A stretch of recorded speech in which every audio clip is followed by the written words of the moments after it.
Whatever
you want me to do.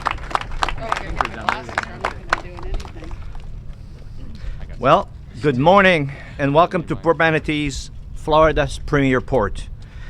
As one of Manatee's leading economic engines, Port Manatee today inaugurates officially, with the governor's support and the Secretary of Transportation, Berth 14. As you know already, we don't like Berth 13, so it is now Berth 14, and you know the history behind that. We plan to continue to be Manatee County's and the entire west coast of Florida, as well as the hinterlands port. Why? Because, as an example, when Pasco County needed to build an expansion to their $720 million power plant, the power plant is coming through Port Manatee. They couldn't have done that anywhere else. But most importantly here, it's about the jobs. I don't think any voter, resident of Florida or Manatee County would care much if I can stack the containers 50 high if we're not creating economic impact. And at the end of the day, ports are about creating economic impact. In fact, the port's economic impact continues to grow, and with this berth, we have now the Swiss Army knife of tools to be able to use this berth for multiple purposes. We've had the TICO project here. Today behind you, you will see a ship that says Gearbulk. Gearbulk is bringing in approximately $15 million of liquid gold, orange juice. Well, again, I don't want to take up any longer. I want to now introduce our chair, Carol Whitmore, the Port Authority chair for the last 3 years, who will now then continue with her remarks. Hey, Carol. Thank you. First of all, I want to thank the governor for attending today. It's a true honor. You were here for when we did the original ribbon cutting for this berth, and you're here for our dedication, and you don't know how much that means to Manatee County, so I want to thank you personally. I also want to introduce some elected officials here today. I promised the governor that my remarks would be short because during the dedication, literally a thunderstorm was rolling in. And by the time everybody got speaking, all the governor had time to say is, I'll meet you under the tent for pictures and thank you very much, and that was about it. So it's a much nicer day. So anyway, I'd like to welcome some dignitaries here. Of course, we have our Port Authority. I'll start at the end here. We have Commissioner Robin DeSabatino, John Chappie next to her, our chairman of the County Commission, Vanessa Bao. Betsy Benek, sorry. And then I have the vice chair of the port, Vanessa Bao, and Larry Bussell, and I saw Charles Smith, our newbie. Welcome, Charles. Also, we have the Mayor of Bradenton Beach, Bill Sharon. I got County Commissioner Larry Bussell, right over here. I know. And then I have the Vice Mayor of Palmetto, Brian Williams. I just saw Brian, there you are. And the Mayor of Palmetto, Shirley Groover Bryant. And the City of Palmetto Commissioner Jonathan Davis. And our one and only Lombo Key Commissioner, Lynn Larson. Thank you for coming. Welcome on your elections last night with your town. Also, Senator Pat Neal is here. I saw him come in, so welcome. Again, it's a true pleasure. We are open for business. We are going all over the world to find it, and with the help of the state, you will see in another 5 or 10 years a port that you will not expect. Our whole mission is to create jobs and get some business for the state of Florida. So with that, I'm going to introduce your Secretary of State, Transportation Secretary of State Jim Boxell, who was a great supporter of us as the previous position as Chief of Staff and now is our Secretary of Transportation. Jim? Hey, Jim. Good morning. Thank you. It's fantastic to be here. It's my first time being at the port as secretary, and it's an impressive facility. It's a dynamic port. I'm glad to see not only the elected officials, but the great private sector partners that we have here at the port that make it a success. I've had an opportunity to meet a lot of people in the last couple of months as secretary. I had an opportunity a couple of weeks ago to sit down with Carlos, and he laid out his vision for the port and the projects that are coming forward. And it was an exciting meeting. It's an exciting vision, and certainly the department looks forward to helping you achieve that vision and doing what we can to make that a reality. I want to start by thanking Governor Scott.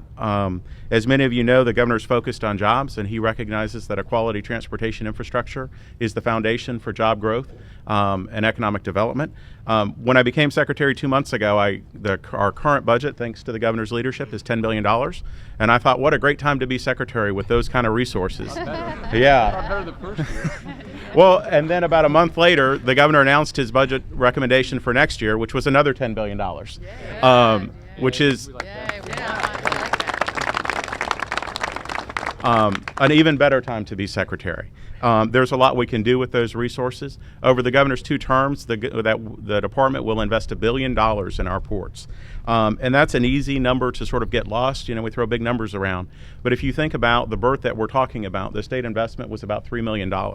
And so you start adding up projects like this across the state until you get to $1 billion, and you begin to see the real impact that investment's having. So the good news is that our investments in ports and in transportation are working. Over the last 4 years, Florida's added 150,000 trade jobs.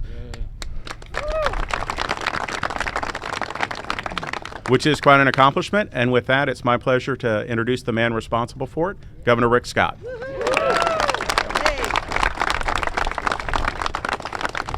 Well, first off, it's nice to be back in better weather.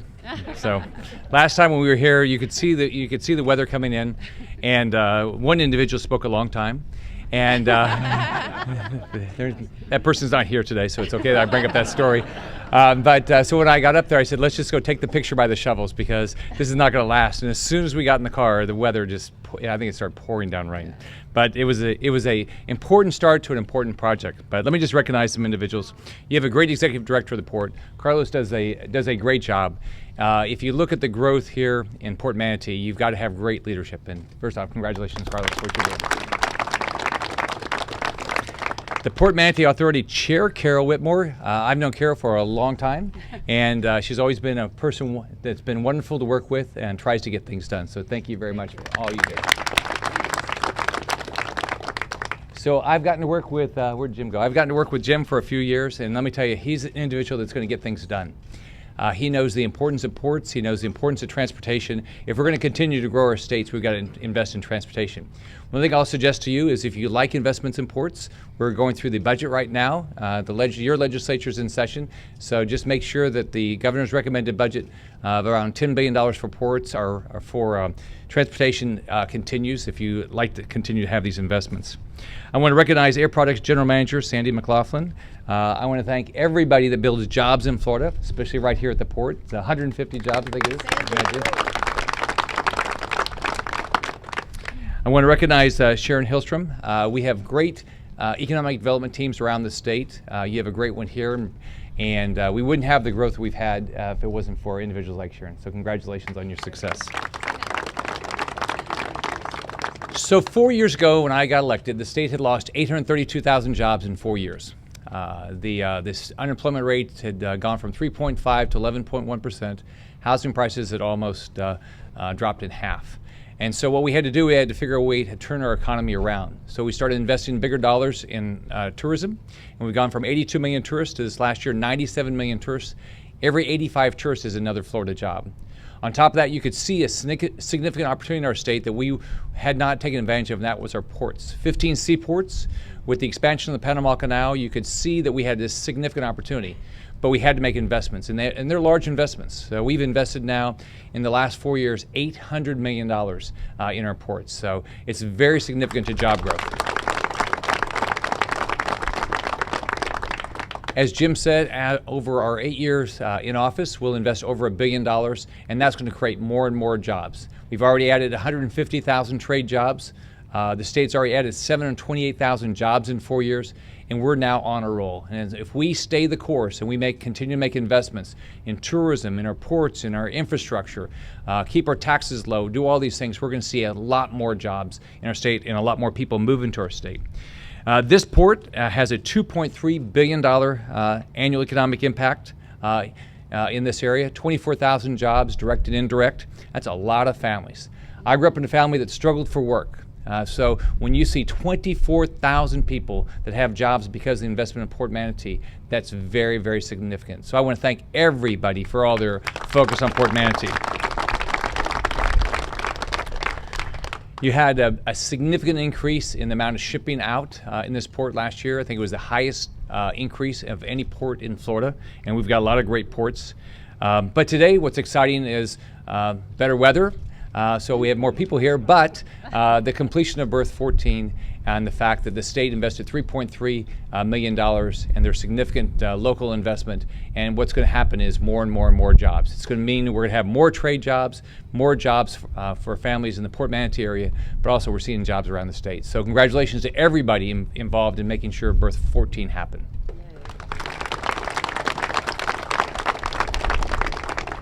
Now, why should Port Manatee do so well? Closest port to the Panama. We're seeing the Panama Canal will be, the expansion will be opened.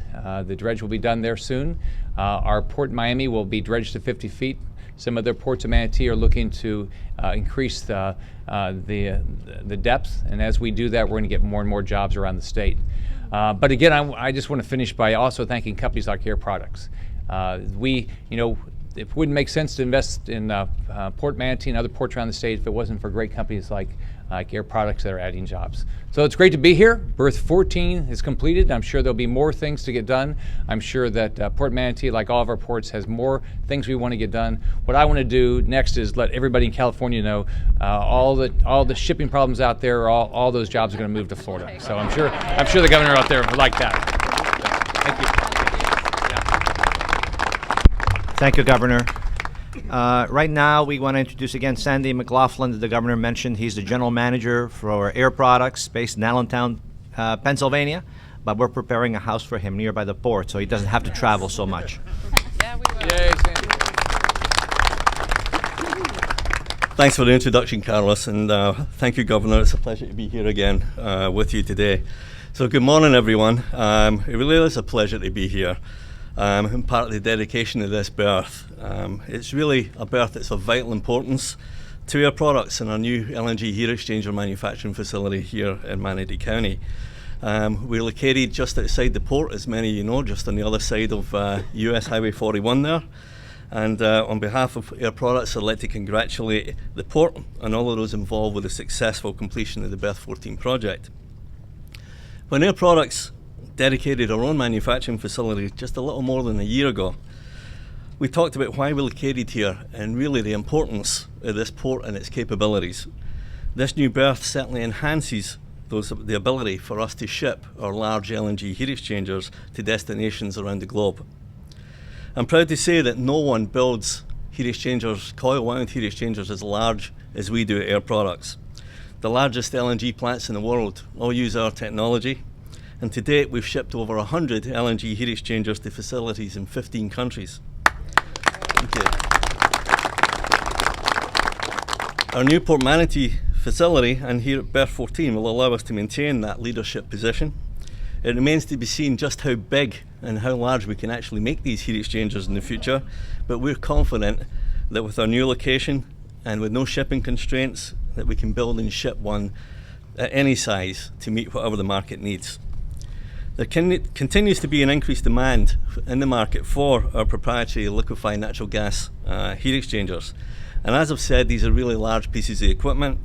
Typically, they can be over 15 feet in diameter and over 180 feet long. A finished unit can weigh as much as 500 tons. So for us, it's critical to have a port that can handle such large project cargoes. The expertise needed to meticulously construct the units that we build, it's a mix of high-tech technology, equipment, manufacturing technicians, and craft and experience of extremely high-quality welders. When these units reach their final LNG plant locations, they're expected to operate as they've been designed, with no exceptions. Right? That means that what's in the inside of the units that we make is responsible for the daily liquefaction of natural gas at temperatures as low as minus 260 degrees Fahrenheit. Demonstrated reliability over decades is how our products has built its reputation in that industry. Here in Manatee County, we began manufacturing a little over a year ago with around 50 employees. That number has grown, and today we've increased our employment number to 165 and still growing. Thank you. And I'm also pleased to report that the majority of those people have been hired locally. Right? But I have to say that we wouldn't be here and growing our employment numbers without the fine efforts of several people that you're hearing from today, as well as many of the people that are standing around here. The people that we've hired have a high level of eagerness to complete the facility's first heat exchanger. And we currently have several heat exchangers in different stages of development in our manufacturing floor. In 2016, we're going to see the first LNG heat exchanger coming out of the facility, crossing Route 41, and most likely being loaded on a ship right here in Berth 14. It'll be a huge, huge thrill to see one of these sail out of the Tampa Bay on its voyage to another part of the globe. Somehow, I hope that you're all going to feel part of that, a personal achievement as part of that for what you have helped us achieve here. And we look forward to that time with great anticipation. So again, congratulations to the port, everyone involved with today's Berth 14 dedication, and we'll do our best to try and keep you busy. Yay. Okay, thanks again. Thank you. Thank you, Sandy. You're a great partner. And not only are we not just staying, with Sandy's, McLaughlin's, and Air Products' outstanding investment in the future of the port and the region, but we're also growing the business. And today you're going to hear from Carlos Diaz, the CEO of World Direct Shipping, that has a weekly service to Mexico from Port Manatee. It's going to help us expand into that Central America part of the world, so our reach can go even further than today. Carlos? Hey, thank you. Good morning, and thanks for giving me the opportunity to address you all. This is quite an honor. These are very exciting times. World Direct Shipping is in the business of transporting goods to the market.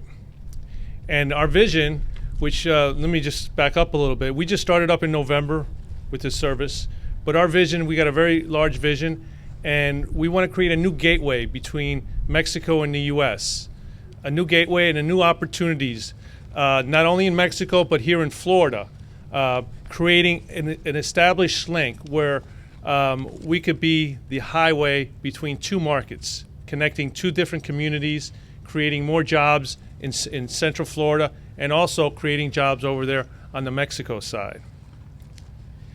Basically, with World Direct Shipping, we're a container shipping company. We're transporting fresh fruits and vegetables, we're sugar, coffee, and heavy machinery between the U.S. and Mexico. In Mexico, we call the port of Coatzacoalcos, and here we call the port, obviously, Port Manatee. And we're using Port Manatee as that highway, right, to not only the rest of Florida, but also the U.S. East Coast.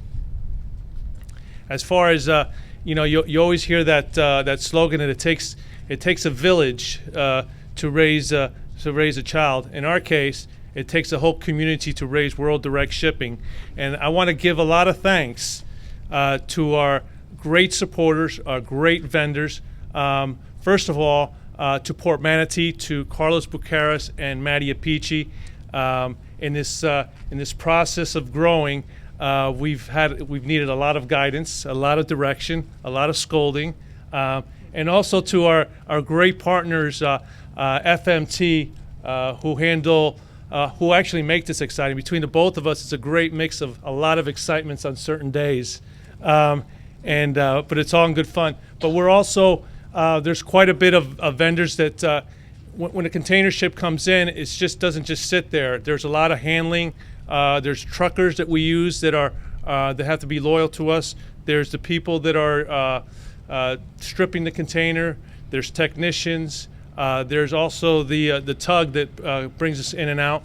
The economic stimulus that we're providing is unbelievable, and this all has to do with the vision of the Blazer family, who are here today. Robert,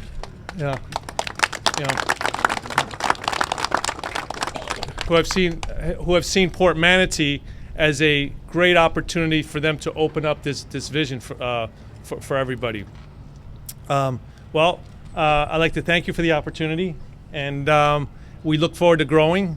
We look forward to putting our next vessel, and then also just keep expanding. Thank you. Thank you, Carlos. And again, thank you for supporting Port Manatee. And I'd be remiss if I didn't mention at this time, Carlos said about myself and others here, but it really is here a team effort. We're a family. I couldn't do it without the rest of the Port Manatee team and the Port Authority, which each month loyally comes to the port to vote on items that essentially expand the financial opportunities for the port. So I want to thank all of the port employees. They're the ones who truly deserve the credit. Part of the economic development team in Manatee is, of course, the Economic Development Corporation, spearheaded by Sharon Hillstrom. And we do that in a way that we do it as a partner along with the county's economic development people and Karen Stewart at the county. We go as teams throughout the world looking for business. We're not waiting for business to come knock on our door. A few months ago, we were in Spain looking for business. There's another trade mission coming in. So we are going to continue to do that, to reach out globally, to reach out to companies that are better off here than staying where they are in their country of origin. So again, Sharon Hillstrom will talk to us about economic development. Thank you, Carlos. What a pleasure to be here today. And Governor Scott, we ordered up this weather especially for you. So on behalf of our team and the leadership of the Bradenton Area Economic Development Corporation, it is my pleasure to be here this morning to celebrate the advances being made here at Port Manatee, one of our valued economic development partners. The neat thing about economic development in this community is that we recognize the value of collaboration, as Carlos mentioned. Any of you familiar with Jim Collins' book, Good to Great? Everybody has to be on the same bus. Well, in this community, we are all on the same bus, moving in the same direction to achieve a common goal, which in our case is to diversify our economy, assist our companies that are already here, and to grow and to attract new companies to the Bradenton area that provide good paying jobs for the people that live here so they can provide for their families and have the opportunity for a wonderful quality of life. Perfect example of collaboration at its best was exemplified in winning the Air Products Project. The state of Florida, Bradenton Area Economic Development Corporation, Manatee County, Port Manatee, Career Source Suncoast, Career Edge, and Manatee Technical College. All of those entities willingly and eagerly, of course, came to the table to hear the expectations needed to be met in order for us to win the Air Products deal. Obviously, we were able to meet those expectations. Sandy, so glad you're here, which resulted in a global corporation locating in the Bradenton area here at Port Manatee. What does that mean? What does it mean when Air Products locates here? Certainly jobs, wages, local spending, and capital investment. But in addition, and perhaps most importantly for the long-term economic sustainability of this community, Air Products locating here really demonstrates that the Bradenton area is a prime destination for global business, and Port Manatee offers a unique combination of location and intermodal assets, which provide an ideal location for port-related businesses. Thank you. Governor, we're now going to do the ribbon cutting. Okay. We'll have the Port Authority. And the Port Authority. I need the Port Authority and the Secretary. Yep. Thank you. Absolutely. How are you, sir? Good.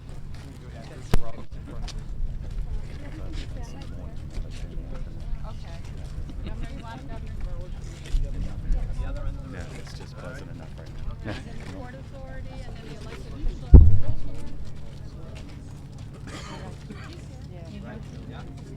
Run out of ribbon.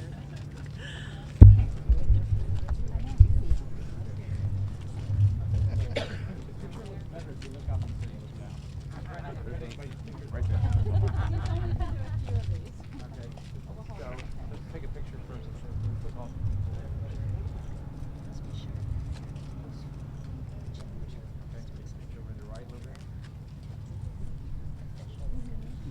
A lot of ribbons left. Good. All right, you guys ready? Yeah. 1, 2, 3.